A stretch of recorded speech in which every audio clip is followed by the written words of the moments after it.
नमस्कार साथियों। अभी कुछ समय पहले की बात है, इलाहाबाद विश्वविद्यालय में फीस वृद्धि को लेकर के, जो विश्वविद्यालय में सीटों की कटौती की जा रही है उसको लेकर के, विश्वविद्यालय में लाइब्रेरी के अंदर जो किताबें नहीं हैं उसको लेकर के, विश्वविद्यालय के तमाम समस्याओं को लेकर के, कैंटीन नहीं है उसको लेकर के, पानी पीने की व्यवस्था नहीं है उसको लेकर के, यहाँ की जो चिकित्सा व्यवस्था है बिल्कुल ध्वस्त पड़ी हुई है उसको लेकर के, छात्र संघ बहाली को लेकर के, जिस तरीके से शांतिपूर्ण तरीके से आंदोलन चल रहा है, उस आंदोलन को समाप्त करने के लिए इलाहाबाद विश्वविद्यालय का प्रॉक्टर, सोचिए अभी विगत 2-3 दिनों पहले जब मैं इलाहाबाद विश्वविद्यालय में आंदोलन में आया तो लाइब्रेरी गेट पर हमें खड़ा करके 20 गार्ड और 50 पुलिस के जवानों के सामने खड़ा करके हमारा आई कार्ड चेक किया गया। हमें प्रवेश से वर्जित करने का प्रयास किया गया। खैर प्रवेश हुआ, भिड़ंत हुई हमारी विश्वविद्यालय प्रशासन से, वो हमें रोक न सके। देखिए, मेरे बताने का उद्देश्य ये है कि जब हमारा आई कार्ड इतनी गहनता से चेक हो सकता है तो इस आंदोलन को समाप्त करने के लिए जिस तरीके से शांतिपूर्ण तरीके से छात्र आंदोलन पे बैठे हुए थे, उनको उठाने के लिए ये 50 बाहरी छात्र लाठी डंडों के साथ कैसे प्रवेश कर गए विश्वविद्यालय के अंदर।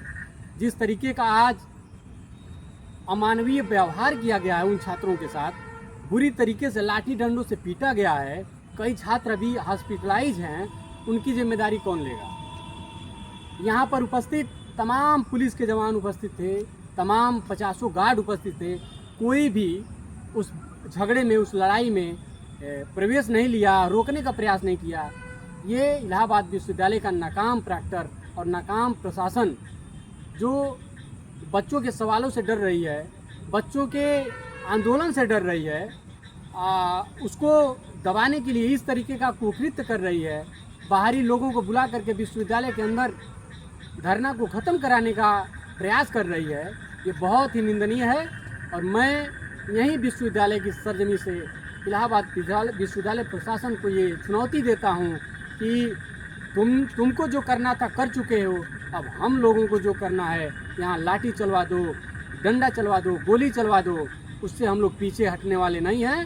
अब फैसला आर पार का होगा, लड़ाई आर पार की होगी। और ये बच्चे किस लिए लड़ रहे थे? अपने जो सीट कटौती की जा रही है उसके लिए लड़ रहे हैं, अपनी आने वाली पीढ़ियों की लड़ाई लड़ रहे हैं कि हमारे जो छोटे भाई होंगे, जो हमारे परिवार के सदस्य होंगे, वो आने वाले समय में विश्वविद्यालय की घर की इस दीवारी को लांघ करके विश्वविद्यालय में पढ़ने का काम करेंगे, शिक्षा ग्रहण करने का काम करेंगे। आखिर क्या ऐसी मजबूरी है? आप किसको विश्वविद्यालय के अंदर भरना चाहते हो कि सीट को कम करके, फीस को बढ़ा करके? क्या उद्योगपतियों को विश्वविद्यालय में लाना चाहते हो? क्या मंशा है तुम्हारी? तुम्हारी इस नीति के खिलाफ हम लोग आज हुंकार भरते हैं और बहुत ही मजबूती से अब कल से तुम जिसको भी भेजना होगा लड़ाई करने के लिए, हम लोग लड़ाई और पढ़ाई दोनों कर करके यहाँ विश्वविद्यालय के कैंपस में तुमसे लड़ने का काम करेंगे। और याद रखना, बहुत कम समय बचा है, बहुत ही जल्द तुमको यहाँ से विश्वविद्यालय की चार दीवारी के अंदर से तुमको निकाल करके फेंकने का काम करेंगे। और कानूनी लड़ाई, जो कुकृत्य तुम करने का काम कर रहे हो बार बार, तुम्हारे खिलाफ कानूनी लड़ाई लड़ने का काम ये इलाहाबाद विश्वविद्यालय का छात्र करेगा।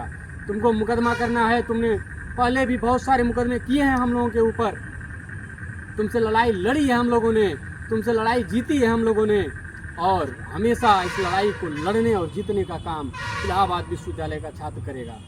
बहुत बहुत धन्यवाद। शिवबली यादव, छात्र नेता, इलाहाबाद विश्वविद्यालय।